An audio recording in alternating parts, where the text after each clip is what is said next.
This is Smithy.tv.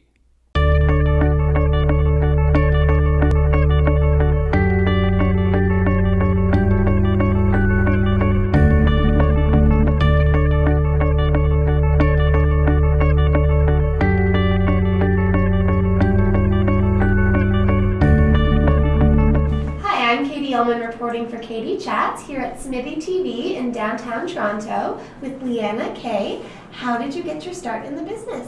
Oh gosh, I have a completely inverted career arc in the business. I started behind the scenes. Well, I was a competitive dancer when I was a kid, and then my appendix blew up, and that ended that. And so I started looking around, going, "What the heck do I do?" Because when you train that hard for something your whole life, and then all of a sudden it's not accessible to you anymore, it's life-changing.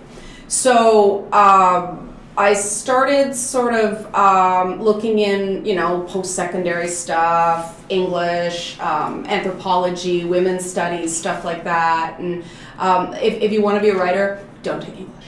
I had writer's block for 2 freaking years because your own stuff cannot hold up to the criticism you're applying to the greats. I mean, you're ripping apart Mary Shelley, Oscar Wilde, Lewis Carroll, Shakespeare, and then, go write something, me write joke, right? And so then I started talking to Stephen Kirsner, who's now my husband, at a bar, of all places, really dumb bar. And I started sort of saying, there's this, and this you can do with the show, still keeping it sort of edgy and evocative, and I liked what they were doing with the show. I was a big fan of the Old City TV show. I was just like, you don't have to change it, you just have to torque it. Because women like seeing pretty women. I mean, let's face it, we all like that stuff. We just don't want to feel like we're not allowed to the party. And so the whole kind of inclusion theory, as I like to call it, was something we started developing, and it sort of went from there. So I started just sort of coordinating the dancers and trying to make that less, strip club, more burlesque, before burlesque became this huge thing. We started sort of shifting the show that way, and it went from there. I sat in on writers' meetings, and then, I started writing things, and I sat in on production meetings, and I started producing. And I think the short answer, because that was very long, is I just wasn't afraid to get in there and get my hands dirty. And it's sort of, you'll hear that whole story about Harrison Ford being a carpenter before, he went on to work for George Lucas. And that was sort of me. I was just sort of around and always willing to go, well, what about this? Or jump in and do those crappy jobs that no one else wanted to do in the sub basement of the old Much Music building, where rats knock things over while you were listening to the sound of the sewer rush in. I'm not kidding. That was the conditions. And I mean, I'm sitting there going, Dickensian novel, Oliver Twist, start speaking with a British accent to the rats because I was trying to maintain my sanity. That sounds really sane, doesn't it? Talking to rats in a British accent. Yeah, but all true. And what has it been like working with your husband, Steve, on At the Sock? I don't know any other way. So it's sort of, I read a lot of stuff about Nancy Reagan these days because she got a lot of the same thing. People go to Stephen with the good news. They go to me for the bad news so I can tell him, and I'm the one that gets yelled at. And I know they're doing it. And this is one of those things about not just being the wife in showbiz, which is its own kettle of fish, but being just women in a high-ranking position in show business. Everybody's trying to sabotage everybody, but women have so many more stereotypes stacked against us. We have so few acceptable slots in the entertainment business. If you look at the archetypes for men, you can name like 12 or 16 off the top of your head. With women, there's maybe 3. You've got the wicked stepmother, you've got the princess, and then you've sort of got the femme fatale. And everybody's sort of divided into good girl, femme fatale, and you're one or the other. And the minute you get sort of any sort of assertiveness or any sort of age, you're not the ingenue anymore, and so you become, the wicked witch because that's all there is, right? Cute little princess, wicked witch. And the minute you say no, wham! You're the wicked witch, because Hollywood's all based on who you want to take home from that party. And guys aren't going to take home the girl who's going to say no, right? And that's sort of the unfortunate thing. I mean, we know each other's rhythms by now so well that we can do improv at the drop of a hat.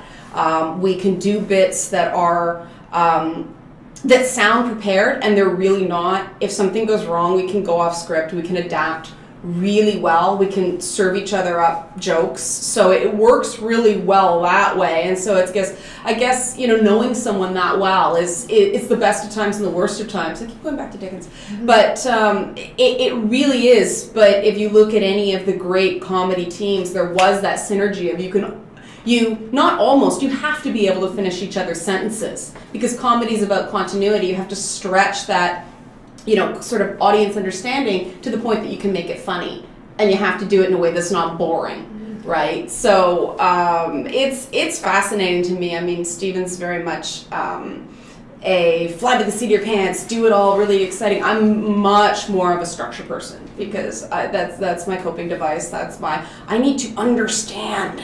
And so it works well that way too, because, you know, a house needs a foundation and solid walls and a good sturdy roof and a good furnace and a good air conditioner and all that. But then if you really want a showstopper, you need this amazing decor as well. So I think we balance each other out really well that way. What is your favorite part about working on your CH show, I Hate Hollywood? We are defying the laws of television that I am an anti-McLuhanite. I don't know if you know a ton about Marshall McLuhan, but he was one of the main voices that said, TV is a cold medium, it makes you stupid, it rots your brain, it cannot be smart. You know, we are defying that. And that's very exciting to me, because I think that people are not given enough credit in terms of what they want from their media. The fact that documentary channels do so well, you know, anything that seems to be even remotely clever does so well, that people want information. They want to feel like they're armed to take on the world a little bit better. And that's the difference between doing a show, you know, 10:30 Mondays instead of 11:30 Fridays. You're catching somebody at the beginning of their week where they need to sort of feel empowered, as opposed to, you know, you're performing a catharsis role at the end of the week where everybody just wants to kick back, turn off their brain, see things jiggle and have a ha-ha. I mean, it's a totally different time slot. It's our first time in prime time, which is cool. It's the first show my mom enjoys watching, which, I mean, that's always great.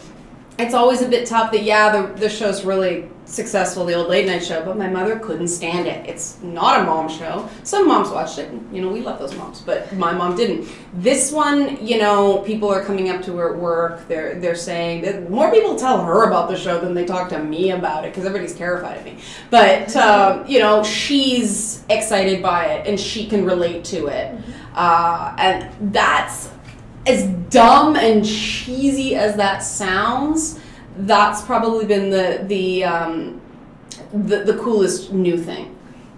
And what advice would you give to someone who's aspiring to get into the business? Oh, Lordy. People, there's this idea that you have to get discovered. And sure, that's true. But you can't control that. All you can control is what you're doing. And you have to be absolutely obsessed with finding your voice, refining your voice, and then maintaining that quality. I just read an article about, you know, an X Factor contestant who said they didn't fight hard enough to choose the songs that they knew they could sing. It's sort of the same thing. People are going, once you're sort of identified as one thing, people are going to make you do that one thing over and over and over and over and over again. And especially for women, we kind of have that crazy window from about, you know, 18 to 25, stretching into 28, that we can fulfill that one role, and then we sort of have to start defining our content for ourselves. And that's sort of what I saw for myself. I'm not willing to do the things that you have to do to be in those those predetermined roles that are always there. So I had to make my own job. I had to define my own content. I always wanted to write stuff. The problem is you can't get paid enough as a writer in Canada unless you're doing something else. You're producing, you're on air, whatever. And I didn't want to go that sort of soft, middle of the road kind of what everybody expects. It's just not me. I mean, I probably could do it, but I'd want to shoot myself in the head and, swallow an entire bottle of OxyContin at the same time. So you sort of have to know what you want, which, yeah, easy to say, hard to do, right? But you also sort of have to find those roles that you can go, all right, I can make this my own. And you constantly hear about making things your own, making a part your own, making a song your own, making a joke your own. It's a cliche at this point so much that it's become the new in the moment in entertainment. Everybody says in the moment, it's become a joke. Nobody really knows what that term means anymore, and make it your own is another one.